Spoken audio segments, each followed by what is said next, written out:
चलिए तो आज देखेंगे identification of primary secondary and tertiary alcohol. लिख लीजिए।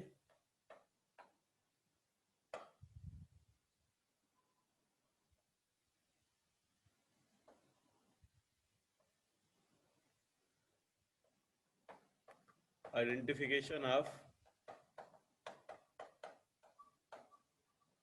1 degree 2 degree 3 degree alcohol. Primary secondary और टर्सरी एल्कोहल अगर हमारे पास हैं, इनको आइडेंटिफाई करना है कि कौन सा प्राइमरी एल्कोहल है, कौन सा सेकेंडरी, कौन सा टर्सरी एल्कोहल। तो कैसे करेंगे? एक रिएक्शन, कुछ रिएक्शंस तो हम ऑलरेडी डिस्कस कर चुके हैं, जैसे एक है ल्यूकास टेस्ट। ल्यूकास टेस्ट हम ऑलरेडी डिस्कस कर चुके हैं, जिसमें अगर एल्कोहल की रिएक्शन HCl और ZnCl2 से किया जाए तो ये एल्काइल हैलाइड बन जाता है। ये जो एल्काइल हैलाइड बना है ये इनसॉल्युबल है, तो इनसॉल्युबल है वाटर में, तो वाटर में इनसॉल्युबल होने के कारण इमिसिबल लिक्विड बनाता है, तो प्रेसिपिटेट या टर्बिडिटी आती है, टर्बिड हो जाता है सॉल्यूशन इनसॉल्युबल होने के कारण। तो अगर 1 डिग्री अल्कोहल लिया है तो टर्बिडिटी 30 मिनट में आती है, और वो भी ऑन हीटिंग करने पर आती है, 30 मिनट लगते हैं। अगर 2 डिग्री अल्कोहल है तो 2 to 5 मिनट में, और अगर 3 डिग्री अल्कोहल है तो इमीडिएट टर्बिडिटी आ जाती है। और इस मेथड से हम प्राइमरी सेकेंडरी और टर्सरी एल्कोहल को आइडेंटिफाई कर सकते हैं, और ये मेथड एल्कोहल्स को आइडेंटिफाई करने की हम ऑलरेडी पढ़ चुके हैं। दूसरी मेथड है, अगर हमारे पास प्राइमरी एल्कोहल है, सेकेंडरी एल्कोहल है और टर्सरी एल्कोहल है।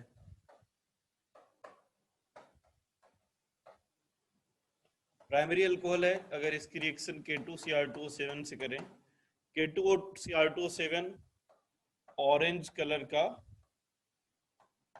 लिक्विड है, ऑरेंज कलर का है, तो ये RCOOH बन जाएगा, और K2Cr2O7 जो है ये बन जाएगा साथ में Cr2O3, तो ऑरेंज कलर से कलरलेस हो जाएगा। अगर सेकेंडरी अल्कोहल है तो वो कीटोन बन जाएगा, प्लस Cr2O3 बन जाएगा। Cr2O3 ग्रीन कलर का प्रेसिपिटेट होता है, प्रेसिपिटेट है, नीचे फिल्टर डाउन हो जाएगा। K2Cr2O7 जो ऑरेंज रेड कलर का था, तो अगर कोई भी कंपाउंड K2Cr2O को 7 को ऑरेंज कलर से प्रेसिपिटेट करवा पाता है तो प्राइमरी और सेकेंडरी एल्कोहल है। अगर टर्सरी एल्कोहल है और हमने K2Cr2O7 लिया है तो फिर यहाँ पे नो रिएक्शन होगी। तो इससे हम प्राइमरी और सेकेंडरी को तो आइडेंटिफाई नहीं कर पाएंगे, लेकिन 1 degree and 2 degree from 3 degree, इससे 3 डिग्री पता चल जाएगा कौन सा, और कौन सा 1 डिग्री और 2 डिग्री है। नोट कर लीजिए, फिर आगे चलते हैं। टर्सरी एल्कोहल को आइडेंटिफाई करने की नेक्स्ट मेथड है Victor Meyer test. Very important, बहुत बार एग्जाम में पूछा भी जाता है विक्टर मेयर टेस्ट से रिलेटेड क्वेश्चन। देखिए, अगर हमारे पास एक प्राइमरी एल्कोहल है,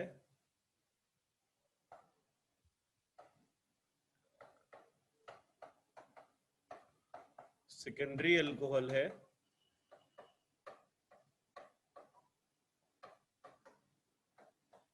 और टर्सरी एल्कोहल है, अगर इसकी रिएक्शन रेड फास्फोरस और आयोडीन से किया जाए, पहले स्टेप में क्या ले रहे हैं? रेड फास्फोरस और आयोडीन, रेड फास्फोरस और आयोडीन, तो ये बन जाएगा एल्काइल आयोडाइड RCH2I, यहाँ पर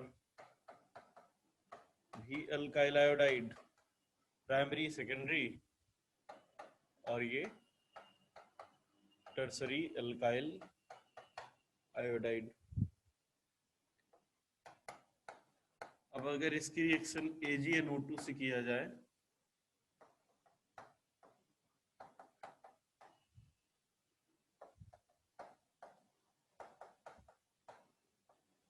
तो AgNO2 से रिएक्शन करने पर RCH2NO2, ये प्राइमरी नाइट्रो, ये सेकेंडरी नाइट्रो, और ये टर्सरी नाइट्रो कंपाउंड मिल गया।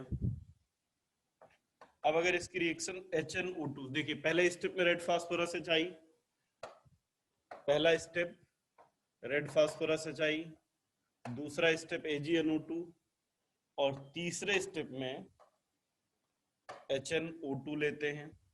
ठीक है, तीसरे स्टेप में HNO2,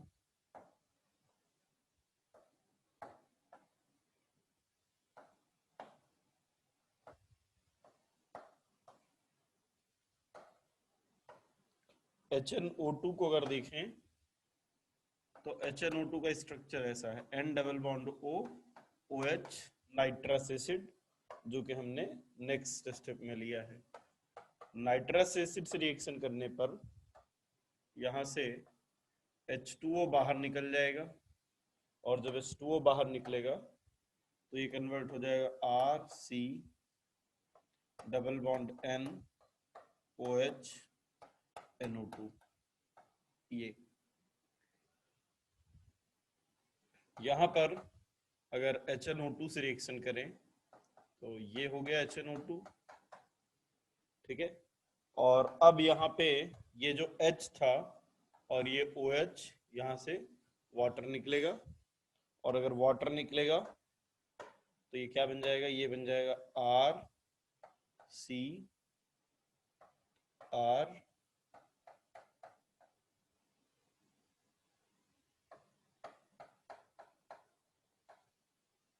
ये RCR, ये NO और NO2। अब देखो अगर हम यहाँ पे HNO2 से रिएक्शन करते हैं, अच्छा यहाँ पे क्या था, ये वाले दो हाइड्रोजन थे जो NO2 से रिएक्ट करके वाटर निकाल सकते थे। यहाँ पे ये H है जो OH इंट से रिएक्ट करके वाटर निकाल सकता है। अब यहाँ पर चाहे OH से रिएक्शन हो या O से, वाटर निकलेगा ही नहीं, तो इसके आगे रिएक्शन नहीं होती है। अब बताइए जरा, ठीक है ना, ये जो कंपाउंड बना है इसका कलर क्या है? ये जो कंपाउंड बना है जिसका नाम है नाइट्रोलिक एसिड, ये कंपाउंड है नाइट्रोलिक एसिड,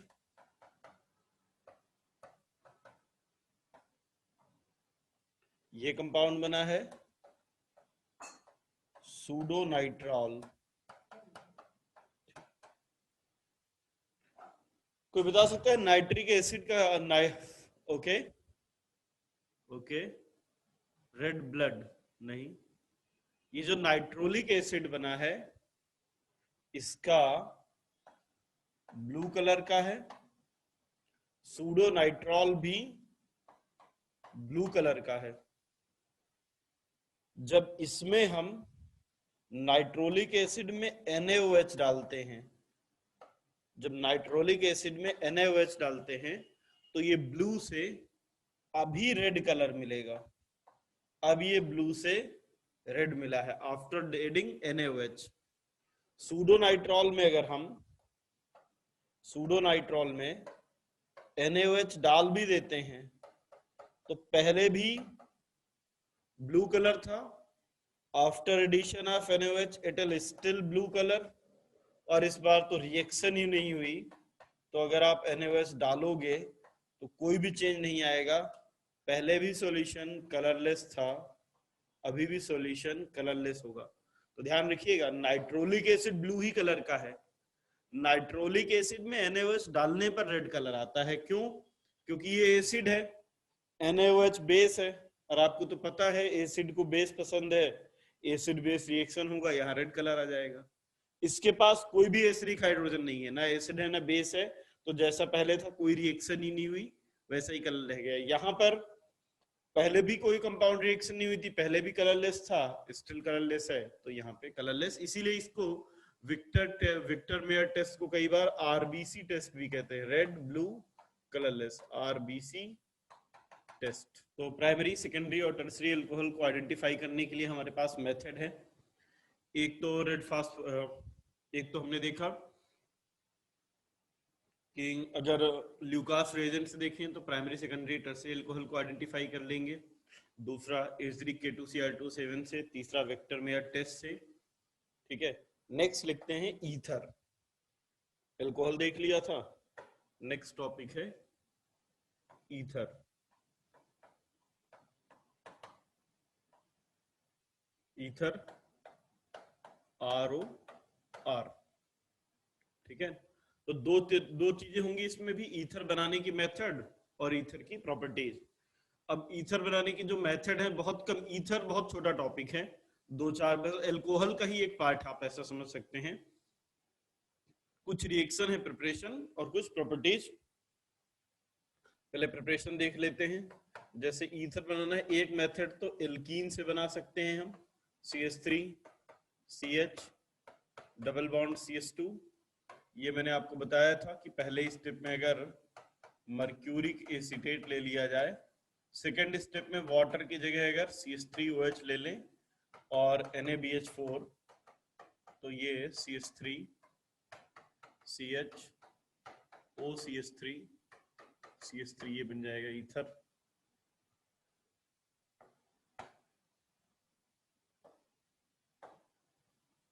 दूसरा देखिए, अगर एल्काइल हैलाइड की रिएक्शन सोडियम एल्कोक्साइड से करें, RO निगेटिव Na पॉजिटिव, तो RO निगेटिव जाके यहाँ अटैक करेगा, X निगेटिव निकल जाएगा। ये रिएक्शन SN2 मैकेनिज्म से होगी और इस मेथड से ROR बनेगा प्लस NaX, और इस रिएक्शन को कहते हैं विलियमसन सिंथेसिस। बहुत इंपॉर्टेंट रिएक्शन है, इस रिएक्शन को हम डिटेल में डिस्कस करने वाले हैं, विलियमसन सिंथेसिस, विलियमसन सिंथेसिस। और देखिए, अगर अल्कोहल है और अगर हम अल्कोहल को H2SO4 के प्रेजेंस में हीट करें, ठीक है, तो ये बन जाएगा ROR और प्लस H2O।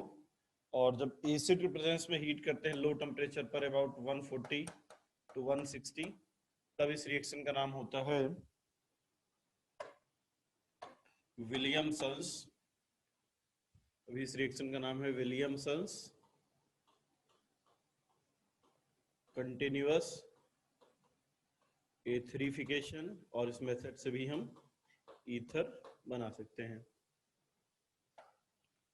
और देखिए, अगर अल्काइल डायजोनियम बनता है, इसकी रिएक्शन अल्कोहल से करें तो ये जाके अटैक करेगा, N2 निकल जाएगा और ये बन जाएगा ROR प्लस N2,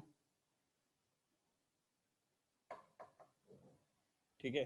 अब इसी रिएक्शन में कई बार अगर हम RNH2 लेते हैं और इसकी रिएक्शन HNO2 से करते हैं, और RNH2 के लिए स्पेशली यहाँ पे मैंने बताया था, ये रिएक्शन में पढ़ चुके हैं कि अगर हम मिथाइल अमीन लेते हैं और मिथाइल अमीन की रिएक्शन HNO2 से करते हैं, HNO2 जो कि NaNO2 और HCl से फ्रेशली प्रिपेयर्ड होता है, तो ये फाइनल प्रोडक्ट फिर यहाँ पे ईथर बनता है CH3OCH3, ठीक है।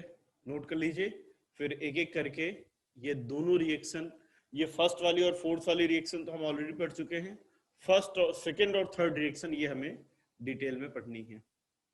और भी है, जैसे एक रिएक्शन और हो सकती है, जैसे अगर एल्काइल हैलाइड है और एल्काइल हैलाइड की रिएक्शन सिल्वर ऑक्साइड से करें, तो सिल्वर ऑक्साइड से करने पर ROR बन जाएगा और प्लस AgX।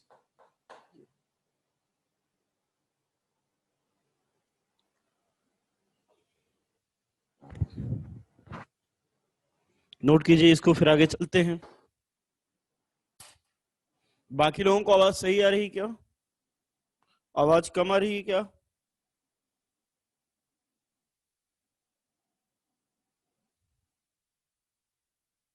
ठीक है, in this reaction when alkyl halide is treated with sodium or potassium alkoxide, it is converted to ether.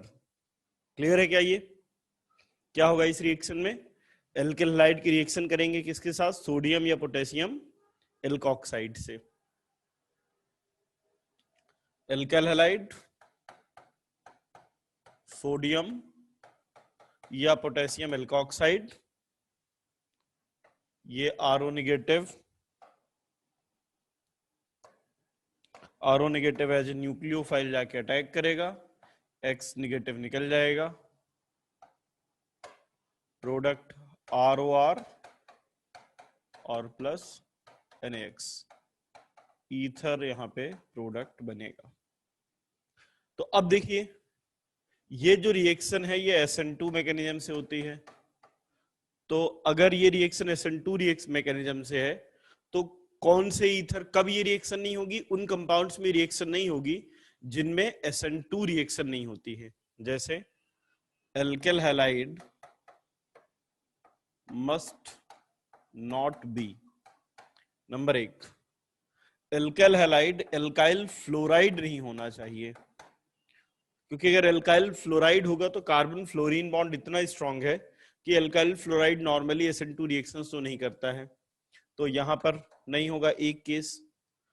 ठीक है, क्यों? क्योंकि कार्बन हेलोजन बॉन्ड बहुत स्ट्रांग है तो कॉन्फिडेंसशिप में रिमूव नहीं हो पाएगा। दूसरा, अगर ये एल्काइल हैलाइड 3 डिग्री हुआ, अगर ये एल्काइल हैलाइड 3 डिग्री हुआ तो भी नहीं होगा, क्योंकि अगर आप एल्काइल हैलाइड टर्सरी ले लेंगे तो रादर देन SN2 यहाँ पे E2 रिएक्शन हो जाएगी, सब्स्टिट्यूशन की जगह E2 रिएक्शन हो जाएगी। तो ध्यान रखना है कि एल्काइल फ्लोराइड नहीं होना चाहिए, टर्सरी एल्काइल हैलाइड नहीं होना चाहिए। तीसरी बात, अगर विनाइल हैलाइड है तो आपको याद होगा विनाइल हैलाइड में भी SN2 रिएक्शन नहीं होती है, और उसका रीजन भी मैंने बताया था कि विनाइल हैलाइड में कार्बन हेलोजन के बीच में पार्शियल डबल बॉन्ड कैरेक्टर आ जाता है, तो it must not be vinyl halide. और देखिए, और क्या नहीं होना चाहिए? ये हेलोबेंजीन नहीं होना चाहिए, क्योंकि हेलोबेंजीन में भी क्या होता है, कार्बन हेलोजन के बीच में partial double bond character create हो जाता है। 5, ये ब्रिजहेड वाला भी आपको याद होगा कि अगर हम ब्रिजहेड हैलाइड लेते हैं तो ब्रिजहेड हैलाइड में भी रिएक्शन नहीं हो पाती SN2, क्योंकि बैक साइड पे पूरी रिंग बनी है जिसके कारण न्यूक्लियोफाइल बैक साइड से अटैक नहीं कर पाता है। तो अब इनमें से कोई पांचों में एक है तो फिर विलियमसन सिंथेसिस रिएक्शन नहीं होगी। फिर कहां होगी वो देखेंगे आगे हम, पहले इसको नोट कर लीजिए।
ठीक है, चलिए अब देखिए इन केसेस में क्या प्रोडक्ट बनेगा। तो देखो, फर्स्ट केस में CH3O नेगेटिव जाके अटैक करेगा, Cl नेगेटिव निकल जाएगा, तो यहां बनेगा CH3O CH3। यहाँ पे जाके ये अटैक करेगा, Cl नेगेटिव निकल जाएगा, तो ये बन जाएगा CH3O CH2 CH3। ये जाके यहाँ अटैक करेगा, Cl नेगेटिव निकल जाएगा, तो ये बन जाएगा CH3O CH3 CH अब देखिए जब हम यहाँ पे टर्सरी एल्काइल हैलाइड लेंगे तो अब यहाँ पर ईथर ना बन करके सब्स्टिट्यूशन ना हो करके E2 एलिमिनेशन हो जाएगा और यहाँ पर फाइनल प्रोडक्ट सब्स्टिट्यूशन ना बन करके फाइनल प्रोडक्ट एलिमिनेशन वाला बन जाएगा। तो ये हो जाएगा फाइनल प्रोडक्ट। यहाँ पे देखिए जाके अटैक करेगा, Cl नेगेटिव निकल जाएगा तो CH3 CH3 CH3 O CH3 ये बन जाएगा। तो ये हो जाएगा फाइनल प्रोडक्ट। नोट कर लीजिए, फिर आगे चलते हैं। चलिए और आगे देखते हैं।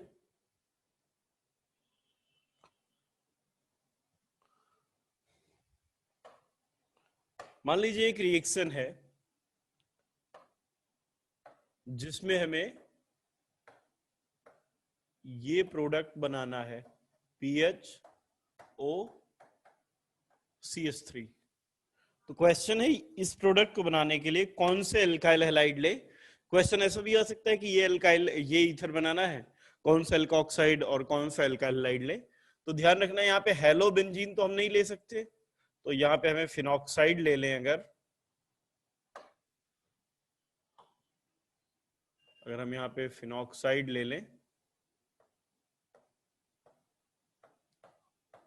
सोडियम फिनॉक्साइड और CH3Cl ले लें, तो ये जाके अटैक करेगा, Cl नेगेटिव बन जाएगा, निकल जाएगा, तो उससे ये प्रोडक्ट बना सकते हैं। जैसे मान लीजिए अगर आपको ये प्रोडक्ट बनाना है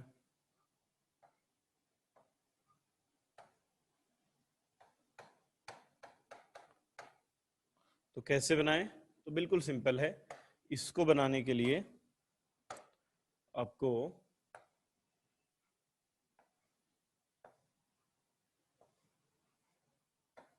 इसका एल्कोक्साइड लेना होगा और साथ में CH3X ले लो या CH3Cl ले लो, CH3Cl।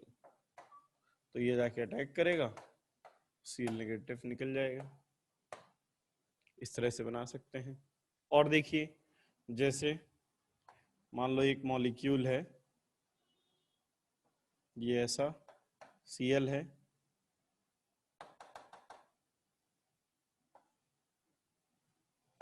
Cl है और OH है ना। अब अगर इसकी रिएक्शन NaOH से करें तो अब क्या होगा, यहाँ पे पहले भी हमने देखा इस टाइप की इंट्रामोलिकुलर रिएक्शन कि अगर मॉलिक्यूल के अंदर खुद न्यूक्लियोफाइल प्रेजेंट है तो अब ये न्यूक्लियोफाइल जाके अटैक कर देगा, Cl नेगेटिव निकल जाएगा। तो इस बार इंट्रामोलिकुलर रिएक्शन होगी और फाइनल प्रोडक्ट ये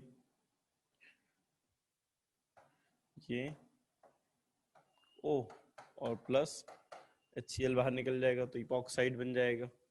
ये CH2 था, यहाँ पे CH2, ये Cl निकल गया, ये ऑक्सीजन, तो CH2 इपॉक्साइड बन गया। और देखिए ये भी हमने देखा था कि अगर एक OH है और एक Cl है और अगर दोनों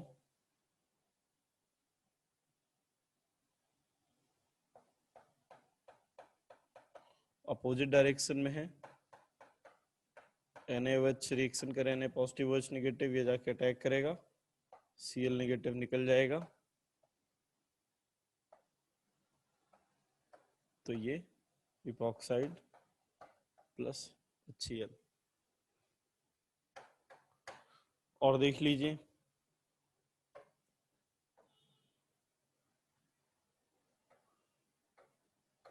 Cl SH है, इसकी अगर NaOH से रिएक्शन करें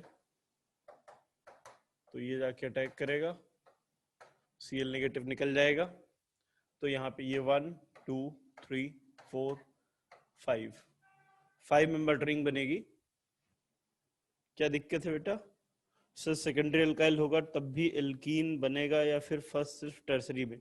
सिर्फ टर्सरी में, सेकेंडरी में होगा तो थोड़ा बहुत बनेगा, मेजर प्रोडक्ट ईथर ही होगा, है ना। तो 5 मेंबर्ड रिंग जिसमें एक एटम खुद सल्फर भी होगा, तो 5 मेंबर्ड रिंग जिसमें एक एटम खुद सल्फर है, तो इसको ऐसा बनाते हैं।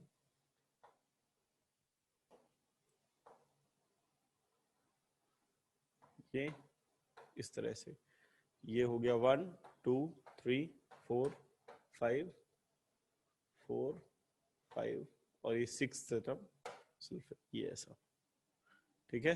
तो ये बन जाएगा। अगर कभी ऐसा हो जाए, ये शायद हमने पहले भी डिस्कस किया हुआ है, कि अगर दोनों OH और Cl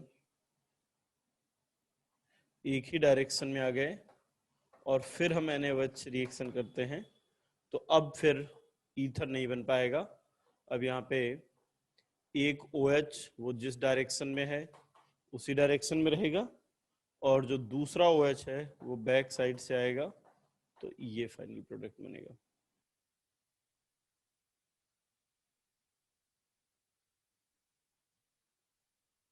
वाले को इसमें क्या हो रहा है, सबसे पहले तो NaOH जो लिया है, ये OH नेगेटिव क्या करेगा, इस हाइड्रोजन को ले जाएगा। तो NaOH जब इससे रिएक्ट करेगा तो ये बन जाएगा इस तरह से, Cl O निगेटिव, और फिर ये O निगेटिव जाके अटैक कर देगा, Cl निगेटिव निकल जाएगा। पहले OH निगेटिव आया, यहां से H निकाल लिया गया, तो ये बन गया O निगेटिव। फिर जैसा बाकी में होता था, O negative Cl negative react करके Cl निगेटिव निकल गया। ऐसा सेम यहाँ पर हो रहा है कि पहले OH आया, H प्रोटॉन निकल गया, ये O निगेटिव बन गया, O निगेटिव अटैक कर देगा। यहाँ पर भी क्या हो रहा है कि Na पॉजिटिव है, OH निगेटिव है, OH निगेटिव ने पहले हाइड्रोजन निकाला, तो ये S निगेटिव बन गया, S निगेटिव अटैक कर देगा, तो यहाँ पे थायो ईथर बन जाएगा। यहाँ पे भी अब यहाँ पे क्या है, दोनों ही फ्रंट में आ गए, जबकि होना क्या चाहिए था, अगर एक फ्रंट में है तो एक बैक में, अपोजिट डायरेक्शन में। तो यहाँ पे ये OH इस Cl पर अटैक नहीं कर सकता, इसलिए अब यहाँ पे नॉर्मल रिएक्शन हुई है। OH निगेटिव ने यहाँ से बैक साइड अटैक किया SN2 रिएक्शन, तो इसलिए ऐसा होगा।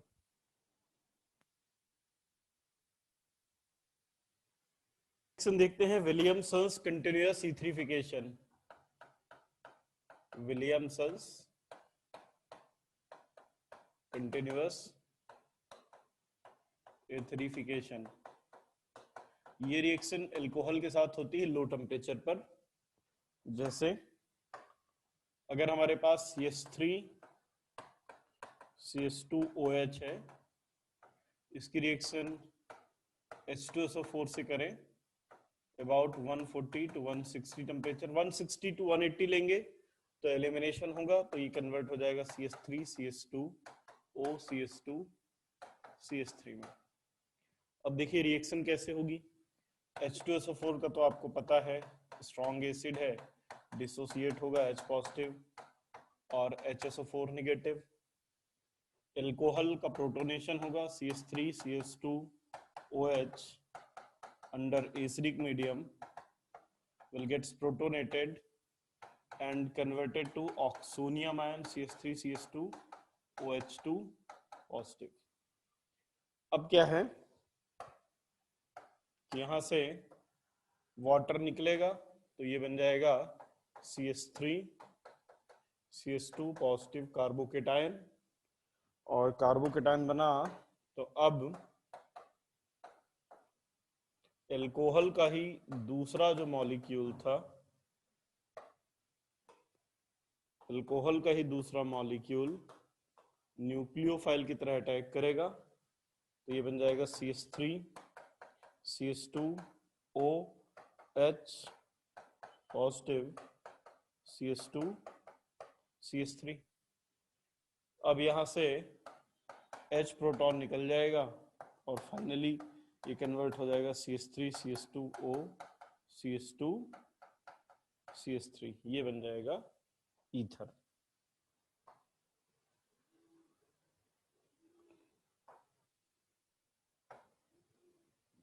Properties of ether.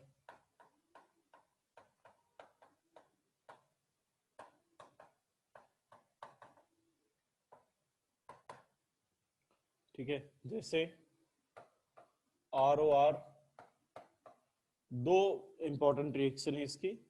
एक तो अगर ROR की रिएक्शन HI से किया जाए तो 1 इक्विवेलेंट ले अगर हम HI तो ROH प्लस RI बनता है अल्कोहल और अल्काइल आयोडाइड। और इसी में अगर HI एक्सेस में ले लिया जाए, ठीक है ना, अगर HI एक्सेस में ले लिया जाए तो फिर एक तो RI बना ही होगा, जो ROH बना होगा वो भी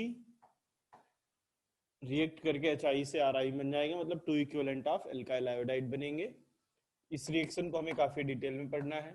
दूसरा, अगर ईथर की रिएक्शन H2SO4 से किया जाए तो, या डाइल्यूट H2SO4 से किया जाए, H2SO4 कैसा है, डाइल्यूट है H2SO4, तो डाइल्यूट H2SO4 से रिएक्ट करने पर 2 इक्विवेलेंट्स ऑफ अल्कोहल बनेगा।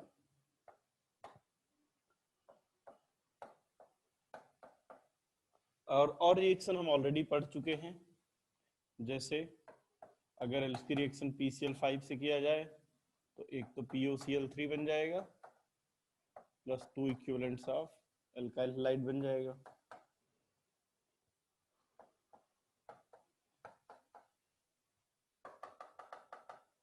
अगर ईथर है और इसकी रिएक्शन क्लोरीन और सनलाइट से किया जाए तो क्लोरीन और सनलाइट से रिएक्शन करने पर जो एल्काइल पार्ट है, एल्काइल पार्ट का हेलोजनेशन हो सकता है। तो ये CH3 CH ClO CH2 CH3, ठीक है, नोट कर लीजिए इसको, फिर आगे चलते हैं। नेक्स्ट देखिए, अगर ईथर है, इसकी रिएक्शन एलिमेंटल ऑक्सीजन से करें तो ये कन्वर्ट हो जाता है ROR, ये इस तरह से ये ऑक्साइड बना लेता है। जैसे मान लीजिए अगर हमारे पास CH3 CH2 O CH2 CH3 है और इसकी रिएक्शन ऑक्सीजन से करें तो ये एक तो इस तरह से बना लेगा CH3 CH2 O CH, ये कार्बन हाइड्रोजन बॉन्ड जो था ये ब्रेक हो जाएगा और ऑक्सीजन इसके बीच में इंट्रोड्यूस हो जाएगा, तो इस तरह से कंपाउंड बना लेता है।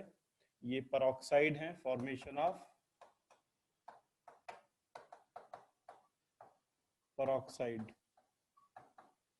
तो पेरोक्सी लिंकेज आ गया ये इस टाइप से। या अब क्या होता है, पेरोक्साइड अगर बन गया है तो अगर हम ईथर का पेरोक्साइड लें और इसकी रिएक्शन FeCl2 के साथ KCNS से करें तो रेड कलर आता है, और रेड कलर का बनना ये कंफर्म करता है कि जो ईथर है वो पेरोक्साइड में कन्वर्ट हो चुका है। ईथर के जो पेरोक्साइड बनते हैं वो एक्सप्लोसिव नेचर के होते हैं। देखो होता क्या है कि जो ईथर पेरोक्साइड है, जो ईथर का पेरोक्साइड है, पेरोक्साइड ये ऑक्सीडाइजिंग एजेंट की तरह काम करता है, तो ये Fe2+ जो हम लेते हैं उसको Fe3+ में कन्वर्ट कर देता है। और ये जो Fe3+ है, जब इसकी रिएक्शन CNS- से होता है तो ये बन जाता है FeCNS होल थ्राइज, और ये ब्लड रेड कलर का प्रेसिपिटेट बनता है। तो इस तरह मेथड से हम ये पता कर लेते हैं कि जो ईथर का पेरोक्साइड बना है, जो ईथर था वो पेरोक्साइड बन गया है या नहीं। प्रोडक्ट बनाया है, आपको याद होगा एल्केन में जितने हाइड्रोजन होते हैं सभी रिप्लेस हो जाते हैं। फर्दर आप रिएक्शन करेंगे तो जैसा एल्केन में होता है, मैं ये मान के चल रहा हूँ कि वैसा आप आगे भी प्रोडक्ट बना लेंगे। यहाँ से फिर Cl निकालेंगे, फिर एक ऐसा भी अगर आप एक्सेस में लेंगे तो सारे के सारे हाइड्रोजन रिप्लेस हो जाएंगे जैसे मैं अगर इसको और आगे एक्सटेंड करूं तो ये ऐसा भी बन सकता है, CH3CH Cl O CH Cl CH3। और मैं अगर बहुत ज्यादा एक्सेस में ले लेता हूं तो फर्दर रिएक्शन होने पर हो सकता है सारे के सारे ही हाइड्रोजन रिप्लेस हो जाएं और उसकी जगह सारे के सारे हाइड्रोजन रिप्लेस हो जाएं और उसकी जगह ये हाइड्रोजन की जगह Cl आ जाए, CCl2 CCl CCl3। ये ऐसा एक्सेस में लेने पर। समझ गए होंगे शायद आप मेरी बात। पेरोक्साइड एयर की प्रेजेंस में सनलाइट की प्रेजेंस लेंगे तो पेरोक्साइड बन जाएगा। और पेरोक्साइड की प्योर और ईथर की प्योरिटी चेक करने के लिए पेरोक्साइड बना है या नहीं, FeCl2 से रिएक्ट करेंगे, क्योंकि ईथर पेरोक्साइड Fe+2 को ऑक्सीडाइज कर देता है +3 में, और जो +3 था वो CNS के साथ रिएक्ट करके FeCNS होल थ्राइज बनाएगा, जो कि ब्लड रेड कलर का है। और अगर वो पेरोक्साइड नहीं बना होता तो Fe2+ से Fe3+ भी कन्वर्ट नहीं होता, और अगर Fe3+ कन्वर्ट नहीं आता तो ब्लड रेड कलर का प्रेसिपिटेट नहीं बनता। इसमें से ये दोनों रिएक्शन बहुत इंपॉर्टेंट है, ये इनको मैं दूंगा 5 स्टार। और नेक्स्ट क्लास में हम इन दोनों रिएक्शंस को डिटेल में डिस्कस करने वाले हैं।